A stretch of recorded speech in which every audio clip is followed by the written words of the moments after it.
बीड जिल्ह्यातील 103 परीक्षा केंद्र अन 45,247 विद्यार्थी.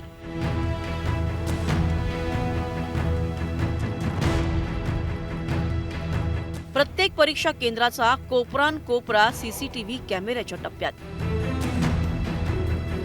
जिल्हास्तरीय कंट्रोल रूम मधून प्रत्येक परीक्षा केंद्रावर ठेवलं जातंय लक्ष. परीक्षा केंद्रावर येणाऱ्या प्रत्येक विद्यार्थ्याची कसून केली जाणारी तपासणी. परीक्षा केंद्रात मोबाईल फोन आणि अन्य इलेक्ट्रॉनिक्स उपकरणांवरती बंदी. केवळ पेपर लिहिण्याचा पॅड आणि पेन पेन्सिलच आत नेण्याची परवानगी.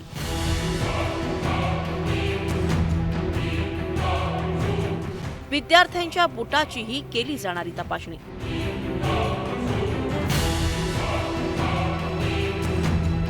कॉपीमुक्त परीक्षा अभियानासाठी बीड प्रशासनाकडून हा सर्व बंदोबस्त करण्यात आला होता. जिल्हाधिकारी डोळ्यात तेल घालून प्रत्येक परीक्षा केंद्रावर नजर ठेवून होते.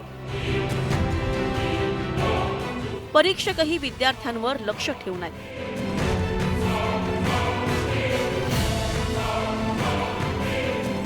एकाही विद्यार्थ्याकडून कॉपी होऊ नये यासाठी सगळी तत्परता असतानाही बीडच्या चौसाळ्यात मात्र वेगळाच खेळ सुरू होता.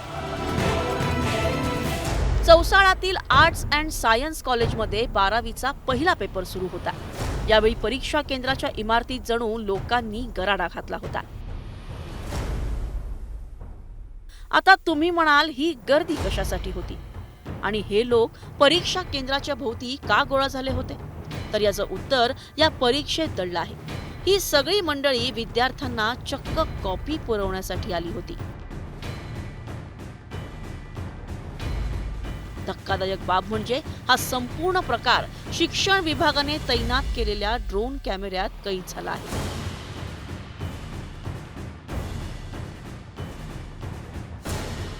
परीक्षेला सुरुवात होतानाच काही वेळातच परीक्षा केंद्राच्या आवारात पालक नातेवाईकांच्या हालचाली सुरू झाल्या. विद्यार्थ्यांना बाहेरून उत्तरं, चिठ्ठ्या आणि मार्गदर्शन देण्यासाठी पालकही मोठ्या संख्येनं महाविद्यालयाच्या भिंतीलगत जमा झाले होते. काही पालकांनी तर थेट खिडक्या भिंतींवर चढून विद्यार्थ्यांपर्यंत पोहोचण्याचा प्रयत्न केला.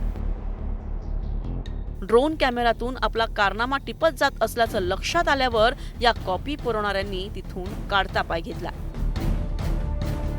दरवर्षी परीक्षेत होणारे गैरप्रकार थांबवण्यासाठी प्रशासनाकडून कॉपी मुक्त अभियान राबवण्यात येतं. त्यासाठी भरारी पथक, सीसीटीव्हीची तजवीज केली जाते. पण कॉपी पुरवणारे पालक आणि नातेवाईकांनी त्याला न जुमानता खुलेआमपणे विद्यार्थ्यांना कॉपी पुरवली. त्यामुळे यंदाही कॉपीमुक्त अभियान राबवण्याचे प्रशासनाचे दावे फोल ठरलेत.